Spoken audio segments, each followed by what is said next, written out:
유대인의 역사를 이야기할 때 미움받는 역사라고 표현을 합니다. 인류 역사에서 하나님의 선민인 유대인들이 왜 이토록 미움을 받게 되었을까요? 이는 그들이 받은 은혜가 남달랐기 때문일 것입니다. 남들이 받지 못한 은혜의 특권을 받아 누린 민족이고요. 그러다 보니 그러지 못한 민족들에게 시기 질투 받는 것은 어쩌면 당연하다고도 할 수 있죠. 이와 동시에 그들의 율법주의, 지난 주일 이야기했던 장로들의 전통, 율법주의가 미움을 받게 했다고도 할 수 있습니다. 본래 하나님의 율법은 사랑의 율법이었습니다. 그래서 이 사랑의 율법대로라면 다른 민족, 다른 사람들도 다 유익하게 여기고 좋아했겠죠. 그런데 유대인들 스스로가 만든 이 장로들의 전통, 율법주의가 그들을 고립시키게 됩니다. 그래서 이 율법주의가 그들을 미움받게 했다고도 볼 수 있습니다. 다들 아시듯이 지금도 이스라엘에서는 전쟁 중입니다. 오늘 본문은 믿음의 본질에 대해서 교훈하고 있습니다. 예수님께서 겨자씨를 들어서 말씀하셨는데 이 겨자씨만한 믿음의 정체를 묵상할 수 있습니다. 믿음이라는 것을 제일 최소의 단위로서 제일 적어도 이 정도만 있어도 라는 이야기입니다. 겨자씨, 눈에 보이지도 않는 겨자씨만한 믿음이라도 있으면 어떻게 되는가? 사실 주님의 제자들이 주님을 따르고는 있었지만은 아직도 주님께서 요구하시는 믿음을 소유하지 못했기 때문입니다. 이는 우리도 지금 마찬가지라고 여깁니다. 모두들 믿는다고 하고 직분들 가지고 세월을 오래 보냈지만은 주님께서 원하시는, 요구하시는 믿음의 단계에 도착하지 못했을 겁니다. 아마 그럴 겁니다. 그러면 성도님들, 주님께서 말씀하신 겨자씨만한 믿음이란 어떤 것일까요? 마태복음 13장 31절 32절 스크린 보면서 함께 봉독합니다. 이르시되 천국은 마치 겨자씨 하나를 같으니 이는 모든 씨보다 작은 것이로되 자란 후에는 나무가 되매 공중의 새들이 와서 그 가지에 깃들이느니라. 분명 겨자씨는 지극히 작은 것이죠. 예수님께서 들 수 있는 가장 작은, 실생활 속에서 비유할 수 있는 가장 작은 것으로 예수님이 드신 것 같습니다. 겨자씨보다도 더 작은 게 있으면 예수님께서는 아마도 겨자씨보다 더 작은 것을 이야기했을 수도 있습니다. 그러니까 지극히 작은 것이지만은 그것이 땅에 심겨서 나무로까지 자라게 된다. 눈에 보이지도 않는 씨인데 나무가 된다는 거죠. 엄청난 확장이죠. 그래서 결국은 복음에서 이야기하는 목적, 우리 창조의 목적이 드러나고 있는데 드디어 공중의 새들이 와서 그 가지에 깃들이게 된다라는 것이죠. 그래서 겨자씨가 만들어진 것은 목적이 뭔가? 겨자씨 지 혼자서 자라고 커지는 게 아니라 겨자씨의 목적은 지친 새들의 휴식처가 되는 것입니다. 겨자씨의 존재 목적이 지친 새들의 휴식처이듯이 저와 여러분, 우리 인간과 또 세상 모든 만물의 창조 목적이 있습니다. 모두가 스스로를 위한 것이 아니고 남을 위해서 만들어져 있습니다. 모두가 모두에게 서로 유익을 주면서 하나님께 영광을 돌리는 창조의 목적입니다. 그런데 이런 겨자씨를 예수님께서 믿음에 비유하셨습니다. 겨자씨에 무엇을 비교하는가? 아주 작은 것에서 커진 것의 겨자씨의 속성, 믿음이 꼭 이러하다라는 것이죠. 겨자씨가 큰 나무로 자라듯이 믿음도 점점 성장하는 것이다 라는 거죠.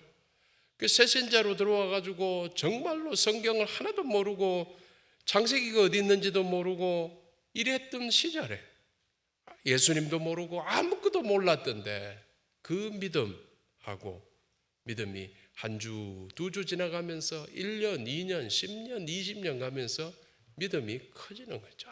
좀 성장하는 거예요. 그래서 겨자씨가 점 같은 것이 나무가 되듯이 우리 믿음도 정말 작은 것이 큰 믿음으로 성장하는 것이라고 이야기하시는 거예요. 이 같은 맥락으로 사도 바울도 권면하지요. 에베소서 4장 13절, 디모데전서 4장 15절에 있습니다. 우리가 그리스도의 장성한 분량이 충만한 데까지 이르리니 이 모든 일에 전심전력하여 너의 성숙함을 나타내게 하라.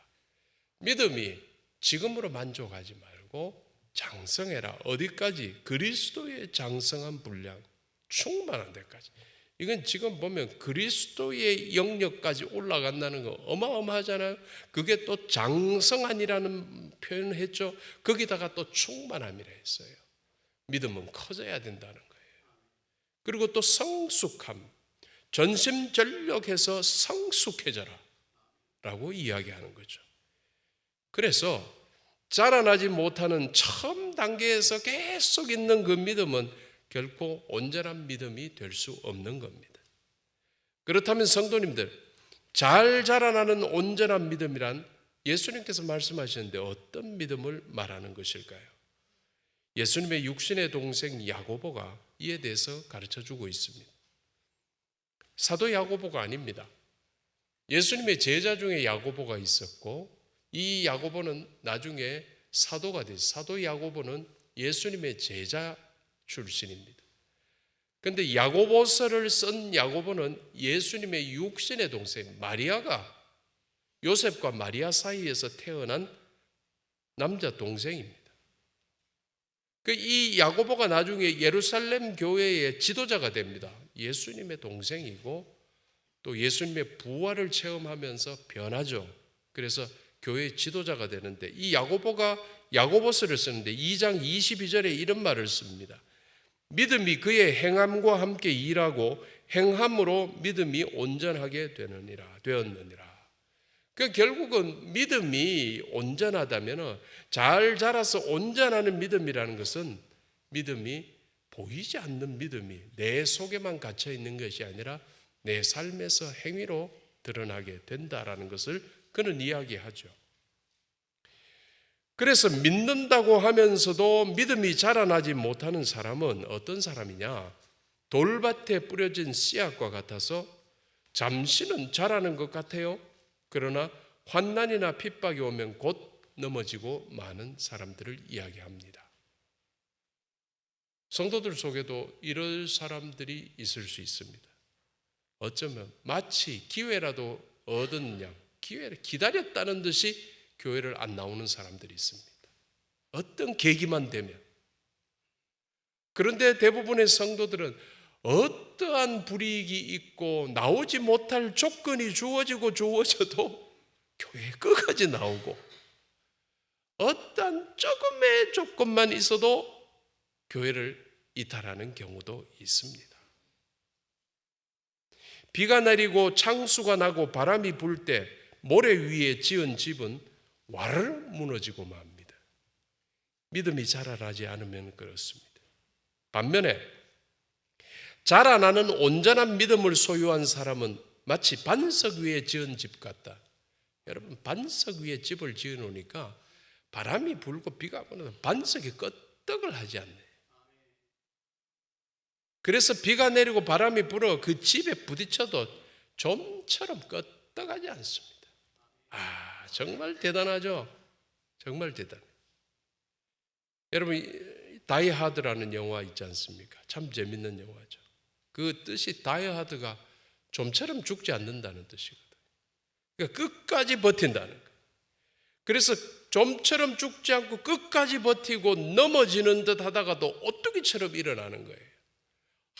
뭔가 상처가 있을 것이다, 많이 아파할 것이다 했는데도 또 웃으면서 탁 나와서 하나님께 예배하고 하는 그 삶을 지탱하는 거예요. 이 믿음 때문에 그런 거예요. 본문에 그때 예수님의 제자들은 이 믿음이 없었어요. 그래서 정말 두려움이 많았던 사람, 겁쟁이들이었어요. 그런데 예수님께서 돌아가셨을 때, 죽었다고 생각했을 때 그들은 더 겁쟁이가 됩니다. 그래서 바람에 나는 겨와 같이 뿔뿔이 완전히 뿔뿔이 흩어져 버리며 맙니다. 제자라는 이 공동체가 산산조각 나버리고 맙니다. 수제자라는 베드로마저도 3번씩이나 예수님을 모른다고 말해버리는 어리석음을 범했죠. 우리는 이러지 말아야 되는데, 성도님들 잘 자라나는 믿음의 소유자들 되시기를 주님의 이름으로 축원합니다. 요한복음 15장 4절 5절입니다. 스크린 보면서 함께 보겠습니다. 내 안에 거하라. 나도 너희 안에 거하리라. 나는 포도나무요 너희는 가지라. 그가 내 안에 내가 그 안에 거하면 열매를 많이 맺나니 나를 떠나서는 아무것도 할 수 없음이라. 예수님께서 비유를 통해서 주신 교훈인데요, 우리가 예수님 안에 거하면 열매를 많이 맺게 될 것이다 라고 하십니다. 그런데 만약 그렇지 않다면 어떻습니까? 열매를 맺지 않는다면, 더 근본적인 원인은 우리가 예수 안에 거하지 않는다면 어떤 결과가 있는가? 6절의 말씀도 같이 봉독하겠습니다. 사람이 내 안에 거하지 아니하면 가지처럼 밖에 버려져 마르나니 사람들이 그것을 모아다가 불에 던져 사르느니라. 열매를 맺지 못하는 믿음, 그 원인은 예수 안에 거하지 않아서 그런 거예요. 그것의 결과는 경고죠. 주님의 무시무시한 경고입니다. 이 경고를 우리는 잘 명심하고 살아야 합니다. 성도님들, 성경은 이 경고를 무시했던 결과를 분명히 보도하고 있죠. 출애굽한 이스라엘 백성들이 바로 그들이라고 할 수 있습니다. 그들은 정말 40년간을 얼마나 매 순간 주님의 은혜, 이적, 기적 속에서 살지 않았습니까? 어디 광야 같은 데가 사람이 살 곳입니까? 생명체가 있을 수가 없는 그곳에서 그 수많은 사람들이, 애들, 노약자 40년간을 건강하게 살 수 있는 거예요. 그 더운데 낮에는 시원하게, 그 추운 밤에는 따뜻하게 그렇게 살았어요. 먹을 거 하나 없고 만들어낼 거 하나도 없는, 생산할 것이 없는 곳에서 아침마다 먹을 거리가 잔뜩 쌓여 있었어요. 이걸 40년간 했어요. 그래 매 순간이 이적이고 매일 매 순간이 은혜고 매일 매 순간이 기적이었죠. 이스라엘 백성들만큼 더 큰 은혜 받은 사람이 어디 있겠습니까? 그래서 미움을 받기도 했던 겁니다. 그 크신 은혜의 능력을 누구보다도 더 경험했을 그들이었지만 참 한심하고 우습게도 조금만 어려워도 하나님 원망했고 하나님의 종 모세 원망했습니다. 입이 원망을 달고 있습니다. 마치 수도꼭지 탁 돌리면 물 착 나오듯이 조금만 어려운 거는 코크 돌리는 거예요. 코크 돌리면 물이 쫙 나오듯이 하나님 원망하고 모세 원망하고. 이건 뭐 그냥 바로야 바로. 이스라엘 백성이 그렇게 살았더라는 거예요. 그들의 믿음이 열매 맺지 못한 믿음이었던 것 때문입니다. 그래서 열매 맺지 못한 그들의 믿음의 결국 어땠습니까, 여러분? 40년 가나안 들어가기 40년 전에 그것의 결과는 어땠는가? 출애굽 첫 세대 아무도 약속의 땅에 들어가지 못했지요. 여호수아, 갈렙 둘이 빼놓고 그 수많은 사람 둘만 들어가고 다 광야에서 죽었죠. 하나님께서 이들을 광야에서 다 죽이시려고 출애굽시키셨는가? 안 그랬겠죠. 훈련시키고 약속의 땅에 이 종놈들로 살았는 것을 주인으로 만들어서 약속의 땅, 그들이 주인도 아닌데 하나님께서, 하나님의 땅이니까 하나님께서 주셔서 주인으로 입성하게 하시려고, 축복하시려고, 복 주시려고, 은혜 베푸시려고 작정했지만 원망하고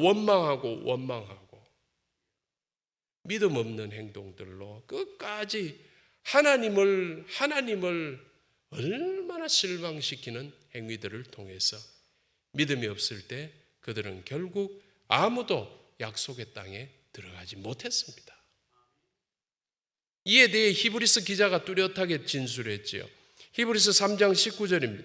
그들이 믿지 아니함으로 능히 들어가지 못한 것이라. 뭐 늙어서 못 들어갔다, 뭐가 들어 이런 거 말 안 하고, 히브리서 기자에서 이야기는 그들이 왜 못 들어갔는가? 믿음이 없어서 못 들어갔다. 우리도 믿음으로 천국 들어가게 됩니다. 천국은 믿음으로 들어가야 됩니다. 그들의 믿음이라는 게 약속의 땅 가나안도 못 들어갈 그 정도의 믿음, 약속의 땅 가나안보다도 더 대단한 하나님의 나라, 하늘나라에 천국에 들어가야 되는데 우리 믿음이 어떤가? 믿음의 열매 맺지 못하는 것은 그 믿음이 참된 믿음이 아니었음을 의미하고, 보다 구체적으로 그 사람이 그리스도 안에서 거하지 않았음을 가리킵니다. 열매가 없으면 그가 그리스도인이 아니었다는 것이지요. 이는 작디 작은 겨자씨만한 믿음일지라도 이것만 있어도 들어간다라는 거예요. 이 작디 작은 겨자씨만한 믿음일지라도 그 속에 생명이 있어가지고 이게 커지는데, 이 작디 작은 이 겨자씨만한 믿음도 없었기 때문에 광야에서 다 죽어버렸던 거예요. 이 생명력이 바로 그리스도 안에 거한 결과입니다. 그리스도 안에 있는 자에게는 이 생명이 있어요. 이 생명이 있어가 이 생명이 자꾸 키우는 거예요. 시간이 가고 때가 가면서 나도 모르게 변화되어 있는 거예요. 나도 모르게 커진 거예요. 여러분, 이 생명력으로 열매 맺게 되기를 주님의 이름으로 축원합니다. 마태복음 17장 20절입니다. 함께 읽겠습니다. 이르시되 너희 믿음이 작은 까닭이니라. 진실로 너희에게 이르노니 만일 너희에게 믿음이 겨자씨 한 알만큼만 있어도 이 산을 명하여 여기서 저기로 옮겨지라 하면 옮겨질 것이요 또 너희가 못할 것이 없으리라. 태초에 천지를 창조하신 예수님, 육신으로 우리 가운데 오셔서 우리를 대신하여 죽으실 만큼 우리를 사랑하시는 예수님, 절대 거짓말하지 않으시고 하신 말씀을 후회하지 않으시는 예수님께서 하신 말씀입니다. 이 예수님께서 약속하시기를 우리가 참된 믿음을 소유할 때 이런 능력이 우리 삶에 나타나게 될 것이다. 참 벅차죠. 우리 삶에 우리한테서. 그런데 솔직히 또 걱정돼. 내가 어떻게, 우리가 어떻게 이런 일을. 여러분, 이 말씀은 엄밀하게 말해서 우리 능력, 내 능력이 아니라 예수님의 능력이 나타난다는 겁니다. 참된 믿음을 소유한 우리 속에는 성령을 통해서 예수님께서 살아계십니다. 안에 계십니다. 성령을 통하여 우리 예수님께서 친히 행하시는 능력입니다. 그래서 내가 하는 것 같지만은 예수님이 하신 겁니다, 여러분. 내 속에 계신 예수님께서 우리의 병을 치유하시고, 내 속에 계신 예수님께서 우리의 모든 어려움들, 난관들을 다 극복하게 하시는 것이에요. 여러분들도 잘 아시듯이 성경에 그런 한 예가 있죠. 성전에는 미문이라는 문이, 성전에는 문이 많습니다. 근데 미문이라는 문이 있습니다. Beautiful gate, 아름다운 문을 이야기합니다. 이 미문이라는 문 앞에 앉아서 구걸하고 있었던 사람이 있었는데, 이 사람은 옛날 성경에서는 안전뱅이라고 했어요. 지금 새 성경에서는 나면서부터 못 걷는 사람, 그러니까 태어날 때 이미 일어설 수도 없고 걸을 수도 없는 다리 장애자예요. 이 자가 이제 성장을 하니까 이제는 구걸을 해야 되죠. 사람들이 그를 이렇게 옮겨와서 거기에 두면은 그는 하루 종일 앉아서 구걸하는 사람. 그 사람에게 성령이 충만했던 베드로와 요한이 했던 말을 여러분 기억하십니까? 사도행전 3장 6절인데요. 우리 함께 봉독합니다. 은과 금은 내게 없거니와 내게 있는 이것을 내게 주노니 나사렛 예수 그리스도의 이름으로 일어나 걸어라. 그랬더니만 그가 걸었고 뛰었고 찬양했더라. 여러분 아시지 않습니까? 나면서부터 걸어본 적이 없었고 그래서 구걸할 수밖에 없었던 그를 위해 베드로와 요한이 줄 수 있는 은과 금은 없었지만, 그러나 그들은 예수 그리스도의 이름을 소유하고 있었기에 이것으로 나면서부터 걸어본 적이 없던 그를 일으켜 걷게 했던 겁니다. 예수 이름이 그를 걷게 한 거였어요. 이는 오늘 우리도 마찬가지지요. 이것이 가능한 원인은 성령을 통해 우리가 예수님의 권능을 받았다고 성경은 이야기하죠. 사도행전 1장 8절입니다. 우리 함께 봉독합니다.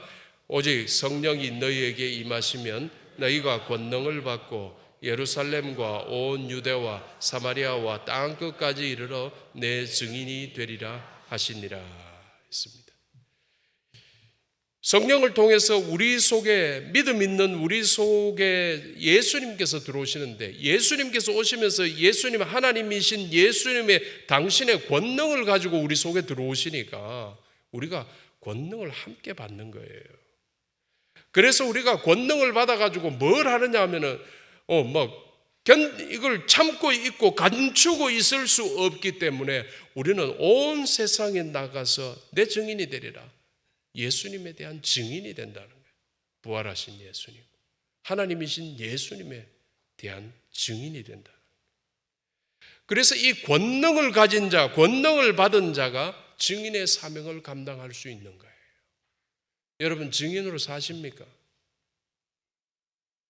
세상은 예수님을 몰라요.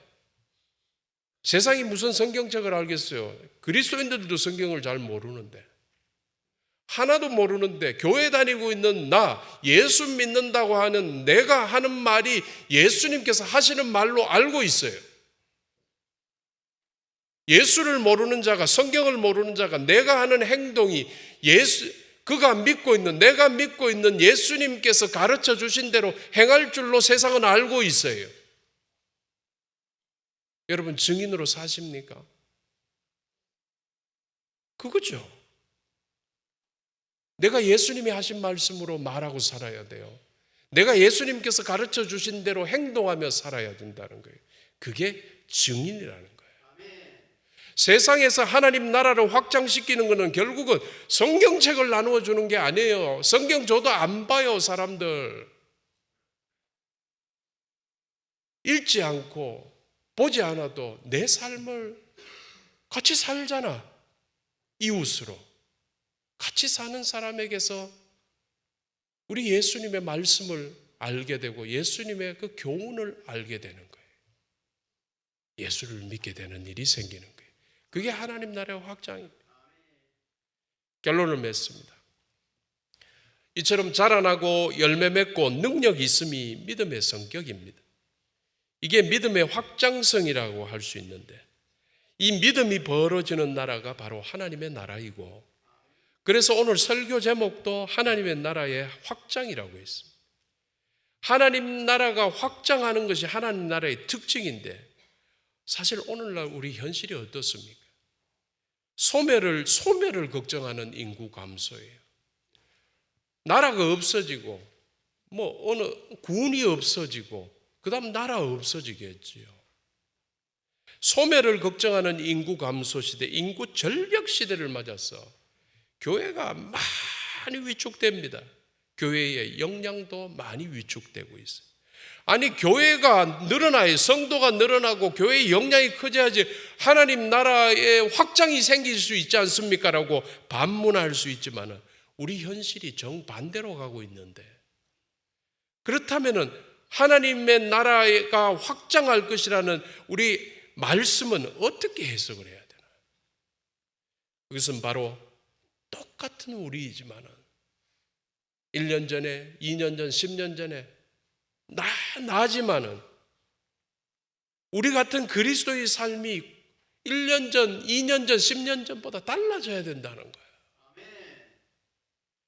옛날에는 우리 나가서 1명 정도가 전도하면 되고, 내가 고작 그래도 10명 정도는 커버해 주는 게 세상을 감당할 거라고 생각했는데, 이제 완전히 달라져 버려요. 일당 100이요, 일당 1000이요, 일당 10,000을 쳐줘야 돼. 달라져야 돼요. 이제는 그냥 교회 나가는 사람이 아니라 교인이 돼야 되고, 교인에서 더 나아가서 제자가 되어야 된다는 시대적 소명이에요. 이제 그리스도인들 적당히 살아가지고는 이제 하나님 나라 확장을 이룰 수 없습니다. 제자가 되는 것은 스승 따라가는 겁니다. 우리 스승 예수님 십자가 지셨습니다. 내가 제자가 된다는 우리 예수님도 스승 따라서 내가 내 십자가 진다는 겁니다. 자기 십자가 감당하는 것이 제자가 되는 겁니다. 내가 십자가 지고 제자가 될 때에 하나님 나라의 확장은 이루어집니다. 내 십자가를 통해서. 그러므로 지금 자기 십자가 지고 하나님 나라의 확장을 위해 살아가는 사람들이 주님의 제자입니다. 여러분 제자이십니까? 지금 하나님 나라는 제자를 필요로 합니다. 육상 경기 중에 이어달리기, 바통을 이어받죠. 주고받죠. 내가 바통 받았으면 다른 사람이 뛸 수가 없어요. 받은 내가 뛰어야 돼. 그 다음 사람이 기다리고 있어. 거기까지 죽을 힘을 다해서 달려야 돼요. 여기서 내 딴 생각하고 마음에 이상한 생각하고 게으름 피워버리고 그래버리면은 내 다음 사람이 아무리 잘 뛰는 사람이 서 있다 하더라도 꼴등이요. 나는 내가 받은 그 바통을 그 다음 사람에게 주어지기까지 나는 그야말로 그 순간 내 역할을 죽을 힘을 다해서 달려야 되는 게 우리가 해야 되는 거예요. 그래야 승리할 수 있듯이 여러분께서도 주님의 제자로 사셔야 돼요. 이게 바통을 이어받은 거예요. 옛날에 예수님의 제자들이 예수님의 제자로 살다가 사도가 되고 십자가 지고 이렇게 해가지고 이루어 놓았던 교회들, 그리고 중세로 오면서 수많은 순교의 피들 흐르고 해가지고 이어온 이 교회들을, 이 하나님의 나라를 우리 때 우리 바통에서 죽자고 뛰어야 돼요. 죽자고 뛰어야 돼요. 하나님의 나라를 확장하는 바통을 계속 이어줄 수 있어야 되는 거예요. 여러분 주님의 제자로서 하나님 나라를 확장하시는 여러분들 되시기를 주님의 이름으로 축원합니다. 기도하겠습니다.